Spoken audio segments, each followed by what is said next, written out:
Coach, so happy you found us on YouTube. Make sure you go over and subscribe. That's really important. That way you'll get notifications. We put one of these up every day. Also, go over and check out teachhoops.com for coaches who want to get better. You want to win more games in less time from someone that's done it. Let me help you. I was where you were at one point, took over losing season, won multiple state titles. Let me help you become a better basketball coach at teachhoops.com. Let's head off to the YouTube channel. Bye. Oh no, I'm gonna record it in case you want this back at some point. No, it won't be a joke. I love doing this.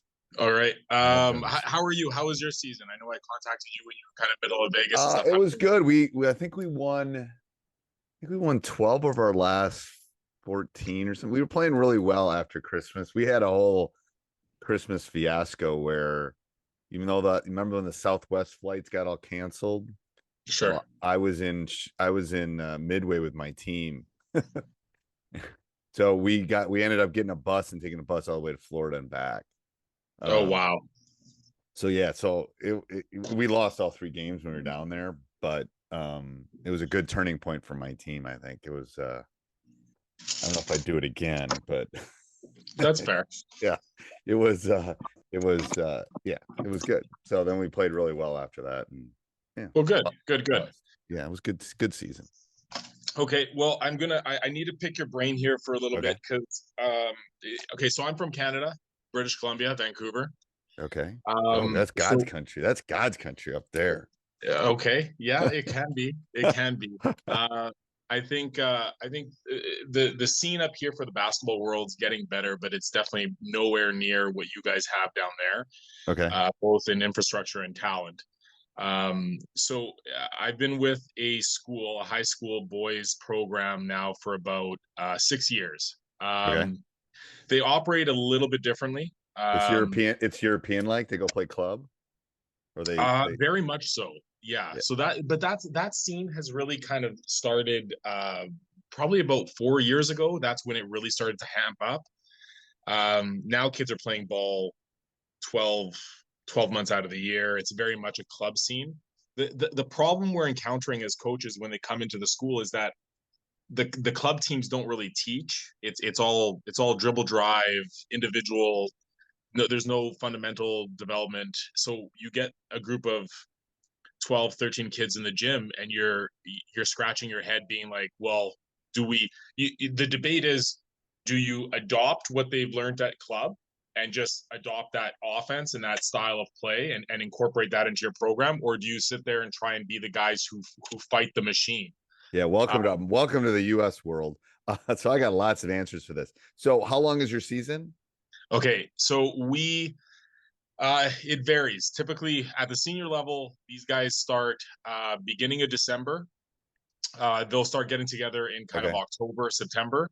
But season doesn't start until beginning of December. And then it runs, I think they roughly play about 30 games until the end of February. Ooh, so that's pretty short then. That's pretty short. Okay. This is not, like I said, it's not what you guys have down and there. Are they being pulled away during your season, or are they kind of left alone? No. Club does a pretty good job at kind of sticking to the off season. But we, so the juniors start a month earlier. We kind of, our season starts in November, runs to end of February. And again, it's probably about 30, 40 games all in. And club doesn't go in the fall. No, it does not. No. Okay. So it's like summer. It's like the circuit down here. It's like AAU down here. Okay. Yeah. So it's exactly like that. So trust me, from someone that's seen the progression of nothing to kind of to really now, like my guys are off. All my guys are off playing AAU now. They're like all off. Like I see them in the hall and they come say hi, but they're just off doing their thing. Do you have any time in the summer that's set away for you? That's a great question. It's frowned upon and not really allowed. So the schools have now adopted kind of these the summer, not really. The answer to the question is no, not really. Okay. We allow the kids to come in the morning and take a basketball class that starts kind of end of August, and that runs all year. So typically players on the team or players kind of trying to get into the program will come to the class and attend and start being part of the run. And the coaches that are at the school will kind of run and work on things during the mornings. But no, we don't really So have June, July, and August, you don't see them Nope. That's at all all. club. But That's all club. so you can't like open the gym up. You can't No. let them come in and work. They're all gone. Yeah, no, that's And a that's a no-go. location thing. That's a It's a BC basketball thing. Yeah, so they don't because all these are high school sports, they don't allow the teachers for an insurance reason to open up the building, because then there's three different unions at the school level. So the principals, vice principals, the teachers, and then the custodians. And each union has different rules about what representative needs to be there. okay. And what? Okay, it sounds like I'm like looking in a mirror. Okay, what about you running an AAU team?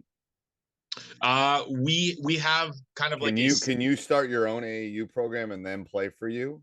Well, okay, so this kind of get into the bread and butter of things. We actually have a really good basketball program in Vancouver, and I say good in quotes. Okay, so our teams have made the provincials probably for the last 10 years running, and the provincials is kind of like your state tournament there. Right. And we do the guy who's running the program and the guy coming up behind him are very involved with a club team as well in BC. That's probably, I think, the first or the second best club team in the province and in Canada for that matter. Okay. So they do have a lot of work with the guys that they run at the club level, but again, it's not these guys solely. The club team also has assistant coaches and everything else that are trying to run their own systems.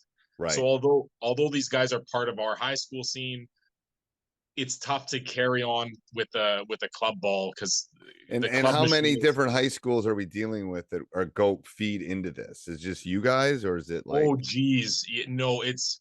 I mean, when it comes to club, you got the Lower Mainland. So what is there? 420 schools in the Lower Mainland that can participate. Okay. So this sounds very familiar. So the only difference between you and us is I get my guys in June-ish.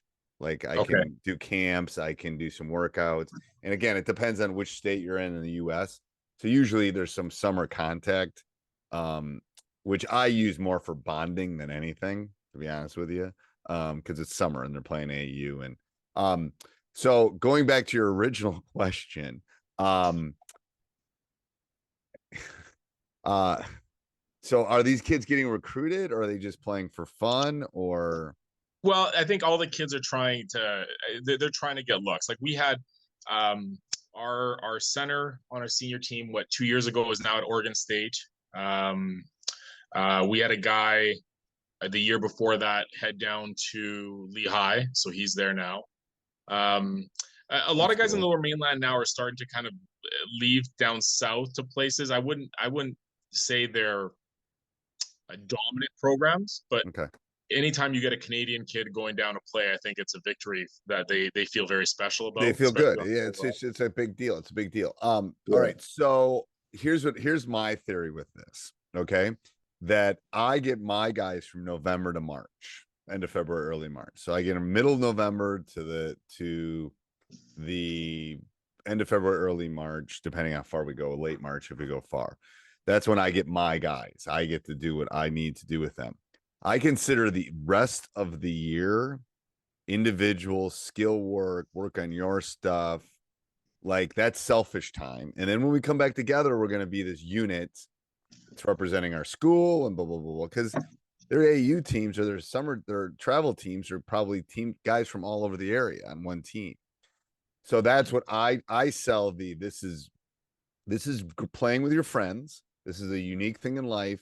When you're 27 years old, you won't be doing this. There's very few times you get to do something with your friends and represent your school, represent it. So that's my sell. And then right now it's like skill work. It's like you become better. Find the right AAU team, work on your skills. I can help you with that. Like here's a workout, here's some weight training, here's nutrition. I mean, I can help you. I just can't coach them per se during the season, but here's the stuff you need. And then when they come, then it's interesting. It's like I always tell people like making a basketball team's like making soup. and everyone does it a little, like I might put more onions and you might put more carrots, but the soup might still taste good at the end. So you have to do, once you get them together, my first 3 weeks are getting them literally on the ship, getting them on the train. Here's what we're going to do. Here's how we're going to do it. Here's what we're going to run. Here's the skills I'm going to help you with. So we can win basketball games, because that's the objective, is to win, you know. Because the more we win, the more they get looked at. So if dribble dive doesn't work, then that's fine. That what I tell them is, you're just adding more to your bucket of skill sets. So great, you played dribble drive there. Maybe we're going to do read and react here. Or we're going to do 5 out here. Or we're going to do some zoom at, whatever we're going to do. Yeah. That's still going to make you a better player, because now you have more things in your bucket. So I think that's, I mean, personally, that's what I think. Here's the question I have for you. Can they defend when they, probably not. Can they defend at all? You know what? Actually, not at the beginning of the season, but I think, see, here's me and the coach that we're running the junior squads. Okay. And this is kind of one of the reasons why I reached out to you. One of the reasons I follow you is not just because you're a statistician, and I'm a huge math nerd as well. But I am fully in the camp where my competitiveness does take over, and I believe that I am probably not as skilled as a coach than many others in the league, but I am sick in competitiveness, and I will spend hours sitting in front of a TV, watching you play, watching your mannerisms, how you coach, what you run, how you run it. Right, because it's all about patterns, especially at that level. If you figure out the patterns, I'm going to take you out of your patterns. Absolutely. Like, and that's what Connecticut did last night. That's what they did last night. That's right. And one of the things that you mentioned in your podcast when I first initially found you was, at this level, it really is about making your opponents as uncomfortable to what they are accustomed at running, more so than it is about having 10 guys that are extremely talented at execution. Yeah, now, it's zigging when you're zagging. It's like, I got to do something, because I don't have, if I'm Hurley and I got these guys for 12 months, I can make them something. I don't have, I have them for 4 months, and the other 8 months they're doing their thing. So I got to figure out, you know, would I like to play man to man all the time? Sure. But we can't, because we're not good enough at, I mean, we're good, but we're not great. So I got to change up, and I got to do this. And a little bit like Iowa women, like that's how they got to the final. They were playing a triangle and 2. When's the last time you saw a triangle and 2? But it's because they couldn't match up. They couldn't match up. So they had to zig and zag. I mean, they got the best, arguably the best player in the college basketball, but they also have to play 5 people, and everyone has to participate. So that's where I have, to be honest with you, that's where I have some issues too with, like, I got to teach help side. I got to teach, you know, like how we close, all those skill sets. I don't have time to do 45 minutes of small sided games and let them, I just don't have time if I had them all year, man, I would be doing all that stuff. But I got to make sure they know how to run the 2 out of bounds plays, so we can get the ball in, or our press break, or that's what, with all the gurus, it's like they want us to do all. I'd love to do that too, but you and I can empathize in the sense that we don't have time. We got to figure, I mean, I'm going to get pressed next week, and if we don't have a decent press break and I don't spend 20 minutes on it, we're not going to get the ball past half court. Well, that brings me to why I kind of reached out. So this year, the team that we played, the team that won the provincials 4 times, and we lost each and every time. They played a confusing full court press, man press, that on occasion, and it was sporadic, and I could never pinpoint what or how they would change it up, but they would show full court man. The ball would be inbounded, and it would become one of 3 things. It would either become full court man, it would become a 2-2-1, or it would come as a full court shadow into half court, and then they would play a half court 2-2-1. And so it wasn't side of the court. It wasn't. No, we tested it. We tested that a couple of times, and it cost us quite dearly. But the problem we had is we didn't have a true guard, first and foremost. So finding somebody with the hands to either dribble through that first pressure or to skip past it at that level was impossible for us. Right. Not strong Late enough. in the season, we just decided to go. We decided to basically, part of our game plan was to kind of shove it down their throats.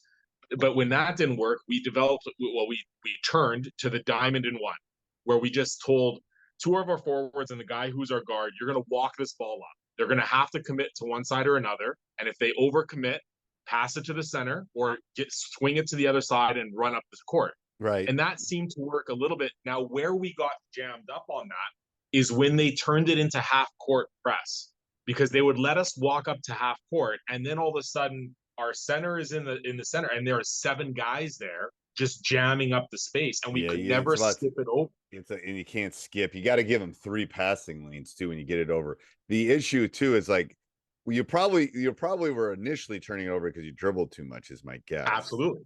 And then you walk it up and you pass it up, which is what I always tell young teams, especially. Don't dribble. Like don't dribble at all. Right. And then once you get it over, they make that one pass to the right or left side over half court. Now you got an extra defender because you have the half court line. Yeah. And I was just like, my question to you is, again, I don't know how you address that. And because we had there had to have been some form of call, whether it was on the court, because it definitely wasn't coming from the coach, which is the most peculiar thing in the world. Like the team that I'm speaking to actually ended up winning the provincials, but nobody could come up with a plan to really run the ball against them. And that was their biggest weakness. Their defense in transition was atrocious. So if you were lucky enough to exploit that, it's just that it wouldn't be a full game. You couldn't do it for a full game. Right, because they're going to score and then they're going to set up their thing. Right. Was it the type of shot they took? I don't think so, because like that would be so the ways make miss is the obvious one. You've already checked that. I think anytime we came in from the baseline, it was a different look, regardless of how they scored the ball. And was there a pattern to that? Did you map that out? No, we didn't. We didn't map that out. So maybe that was it. It was 1, 2, 3, 1, 2, 3, 1, 2, 3. I've done that before. Like we're gonna do this possession, next possession we'll do this, next possession we'll do this. I just find that such a difficult thing to live and breathe on with the kids that age. I mean, it takes one kid losing the rhythm. It does, but if you rep it enough, make miss, type of shot. I mean, it can't be too complicated. Right. Probably not hand calls because they probably couldn't handle that. Right. But going back to how you break that half court thing, I think you got to overload a side and you got to move if they pass it just over half court, everyone comes to the ball. And what I tell my guys, and you've heard me say this in my podcast, we want no live ball turnovers. Right. I'll take a 5-second call. Like we practice that because my guess is you turn it over, they score. Right. Absolutely. That's all. And so what I sell my guys is we just don't want a live ball turnover. If you get it over half court and you don't have it, I tell them football, tuck it, and we'll just get back and play defense. Because half the time they're going to foul you, half the time they're going to double you, half the time they won't call a 5-second, whatever. But I said, you're coming out if you do a live ball turnover. I said, that's it. Okay. If you eat the ball, you're not coming out. I'm leaving you in. Okay. We'll go back and play defense. Because then they got it. Because statistically, good offenses score like 0.8, 0.9 against a fixed defense. Right. No, that's the hardest thing to score against. Most people score in transition, they score on turnovers, they score things like that. And that's like 1.1, 1.2. So I always tell my guys, I said, we'll just get back and play D. That's fine. We'll just stop that way. We're not giving them 2 points. We're going to make them earn it. So, and then I would just I can draw a couple things up, but I would literally overload the side.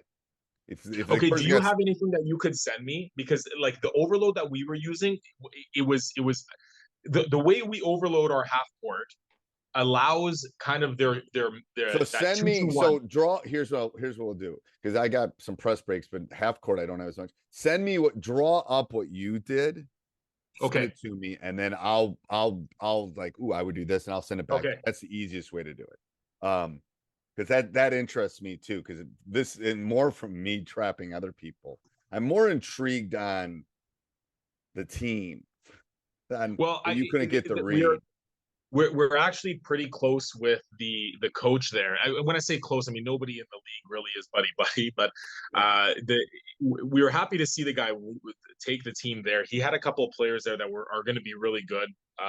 They're very talented kids. I'm excited to see them grow up, but um, I can't tell you. We've talked to so many coaches about how are they addressing this, how are they doing it, how nobody really understood. And Steve, I'm not joking. If you watch any game that they have online, this is the game.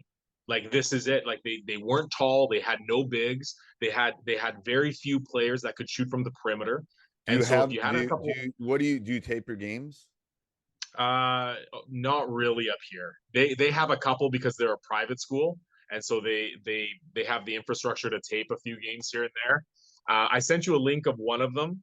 I'll see if I can find something else. But it was so send me that link again. When you send me the thing, send me the link again. I'll send it out to my assistants too, and we'll see if we can come up with this will be a good off-season homework for us. See if we can figure out what's okay. going on.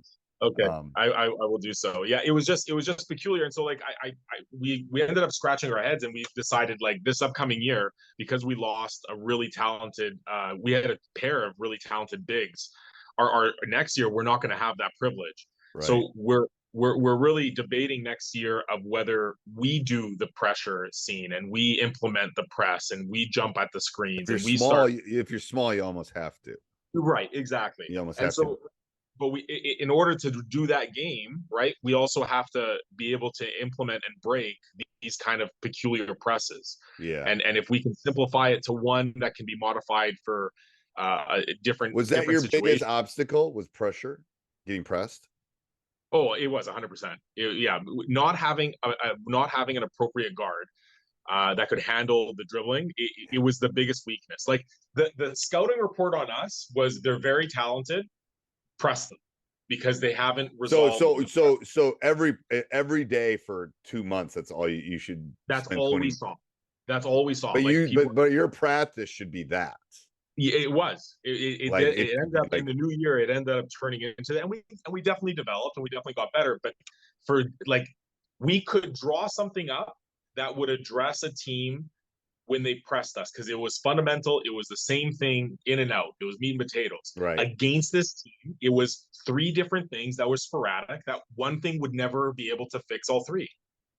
And that's where you got to try to put them in those situations in practice, where you throw an extra defender out. You can only dribble it once. You give them obstacles so they don't freak out. Because the problem is, I've seen enough of these kind of teams. If they freak out, like, holy crap, what are they doing? Yeah. Oh, it's panic. If you take the panic out, then that's 95% of it. It really is. It's like, so build in obstacles. That's what your offseason. How can I build practice where there's obstacles and there's games, and then play them as games? Okay. Like, okay, you get 4, defense gets 4 stops, they win. Well, whatever. You can be more creative than I can, but build those obstacles and build them in game-like things so they like to do them, and then have a winner or a loser. That's how you. And then that progression in 2 or 3 weeks, you'll see it will be crazy good. Okay, I like that idea. And then I would also, going back to your initial question about development, I would map out the first couple of weeks of practice, what you kind of want to do, right? And then I would start. What are the key components? Because you probably know who's coming back next year.